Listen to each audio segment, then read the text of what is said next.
Assalamualaikum warahmatullahi wabarakatuh. Perkenalkan, nama saya Muhammad Hainul Halim, NIM 22201513337. Saya di sini akan menjelaskan tentang materi intelijensi yang diampu oleh dosen Ahmad Saiful Rizal. Dalam materi pembahasan kali ini saya akan membahas 3 rumusan masalah.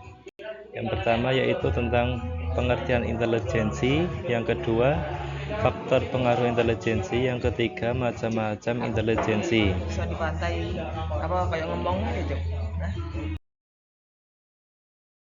Selanjutnya yang pertama saya akan beri pengertian intelijensi. Intelijensi adalah sebuah kemampuan seseorang untuk menyesuaikan diri terhadap situasi yang baru atau berbeda, menggunakan kemampuan berpikir yang sesuai dengan kebutuhan atau tujuannya.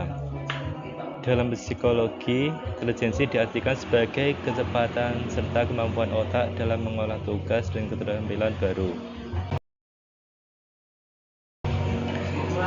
Selanjutnya, pembahasan yang kedua yaitu pengaruh intelijensi. Ada beberapa faktor yang mempengaruhi intelijensi. Yang pertama yaitu ada faktor bawaan, faktor lingkungan, stabilitas intelijensi, kematangan seseorang.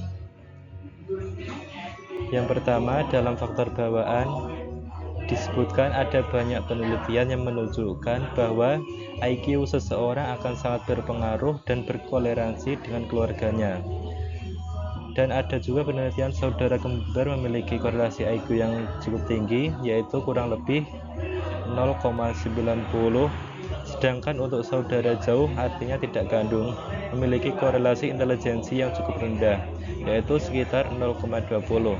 Lalu, anak yang diadopsi memiliki tingkat korelasi intelijensi yang cukup tinggi dengan ayah maupun ibu kandungnya, kurang lebih 0,40 atau hingga mencapai 0,50. Kemudian korelasi intelijensi antara anak angkat dengan orang tua angkat sangat rendah, yaitu berkisar 0,10 hingga 0,20 saja. Menurut penelitian tersebut, dapat disimpulkan bahwa intelijensi seseorang memiliki korelasi yang kuat dengan saudara atau orang tua kandungnya. Hal tersebut menunjukkan pula bahwa lingkungan seseorang akan memiliki tingkat kecerdasan yang dimiliki oleh seorang individu, serta banyak hal yang tidak dapat diubah dalam hal intelijensi. Oke, untuk pembahasan yang kedua yaitu ada faktor lingkungan. Intelijensi atau kecerdasan yang dimiliki oleh seseorang tidak dapat dipisahkan dari otak. Makan yang dikonsumsi seseorang pun akan memiliki dampak yang cukup besar pada perkembangan otak seseorang. Oleh sebab itu, ada hubungan antara makanan yang memiliki gizi baik dengan kecerdasan yang dimiliki oleh seseorang.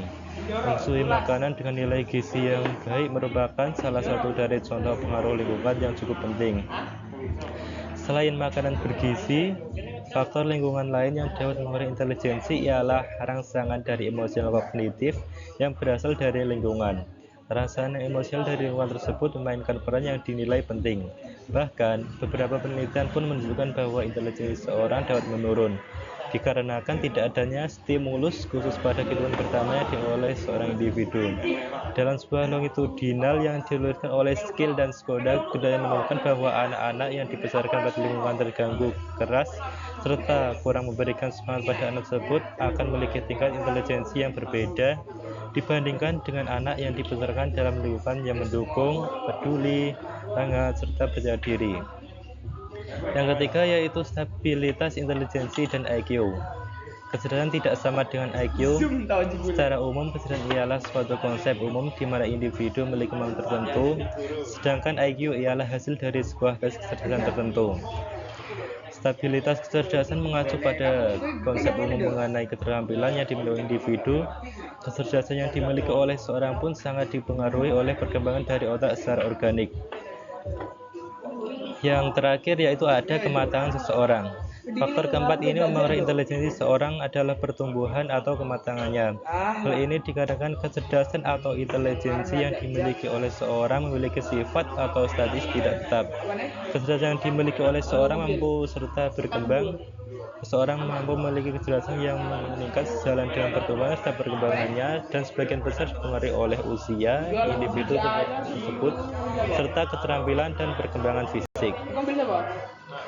Selanjutnya, pembahasan yang ketiga yaitu ada macam-macam intelijensi. Pada macam-macam intelijensi ada multiple intelijensi yang terdiri dari 9 bagian. Yang pertama ada natural intelligence, yang kedua musical intelligence, yang ketiga logical mathematical intelligence, yang keempat existential intelligence, yang kelima interpersonal intelligence, yang keenam linguistic intelligence, yang keenam bodily kinesthetic, yang ketujuh ada intrapersonal intelligence, yang kesembilan ada spatial intelligence. Selanjutnya, pengertian dari macam-macam intelijen tersebut ada yang pertama yaitu pada visual spasial. Anak yang memiliki kecerdasan visual spasial pandai membuat maupun memecahkan petunjuk arah, bagan, video, dan gambar. Karakteristiknya yaitu senang membaca dan menulis, pada menyusun teka-teki, mudah menyusun gambar, grafik, dan bagan dengan baik, suka menggambar dan melukis, mampu mengenali pola dengan mudah. Yang kedua ada linguistik verbal. Mereka mampu menggunakan kata-kata dengan baik saat menulis maupun berbicara. Anak dengan kecerdasan ini biasanya ahli menulis cerita, menghafal informasi, dan membaca. Ciri-ciri lain yang bisa dikenali antara lain yaitu suka berdebat atau memberikan pidato persuasif, mampu menjelaskan sesuatu dengan baik, menggunakan humor saat bercerita. Selanjutnya ada penjelasan tentang logis matematik. Anak dengan logis matematis pandai menalar, mengenali pola, dan menganalisis masalah secara logis. Mereka mempunyai angka dan pola-pola yang rumit. Tanda-tandanya yaitu ada yang pertama, mampu memecahkan masalah yang berbeda, suka memberikan ide-ide abstrak, tertarik pada eksperimen ilmiah, mampu menyelesaikan perhitungan yang rumit. Selanjutnya yaitu ada kecerdasan kinestetik jasmani. Seorang anak yang memiliki kecerdasan ini mempunyai potensi menjadi atlet atau olahragawan. Pasalnya, mereka lihai dalam menggerakkan tubuh, melakukan tindakan, dan pengendalian fisik. Karakteristik yang dimiliki oleh seorang yang memiliki kinestetik jasmani yaitu ada terampil dalam menari dan olahraga, suka mencoba sesuatu dengan tangannya, memiliki koordinasi fisik yang sangat baik, mudah mengingat dengan cara melakukan, bukan mendengar atau melihat. Selanjutnya, kecerdasan yang kelima yaitu ada kecerdasan musikal. Jika seorang mengingat musik pada pola, ritme, dan suara, bisa jadi ia punya kecerdasan musik. Mereka biasanya sangat apresiasi musik dan suka menyanyi. Bukan itu saja, anak dengan keahlian ini rata-rata pandai memainkan alat musik. Selanjutnya ada kecerdasan interpersonal. Nah, kalau seorang anak itu mudah berbaur dan berinteraksi dengan orang lain, kemudian ia memiliki kecerdasan interpersonal. Anak-anak ini mampu menilai emosi, motivasi, keinginan, dan niat orang-orang di sekitar mereka. Ciri-ciri lain yang bisa dikenali yaitu bisa berkomunikasi dengan baik secara verbal, terampil dalam komunikasi nonverbal, mampu melihat situasi dan perspektif yang berbeda, mudah menciptakan hubungan positif dengan orang lain, mampu menyelesaikan konflik dari suatu kelompok. Selanjutnya, kecerdasan yang ketujuh yaitu ada interpersonal. Pada anak yang kecerdasan interpersonal, mereka mulai menyadari emosi, perasaan, dan motivasi dirinya sendiri. Untuk melakukannya, anak ini cenderung merefleksikan atau menganalisis diri sendiri dengan cara melamun, mengeksplorasi hubungan dengan orang lain, dan menilai kekuatan pribadinya. Dan selanjutnya yaitu ada kecerdasan naturalistik. Jika dilihat dari katanya itu naturalistik itu ya natural. Tentu saja kecerdasan ini berhubungan dengan kecintaan alam seperti mendaki gunung, jelajah ke hutan, atau yang lainnya.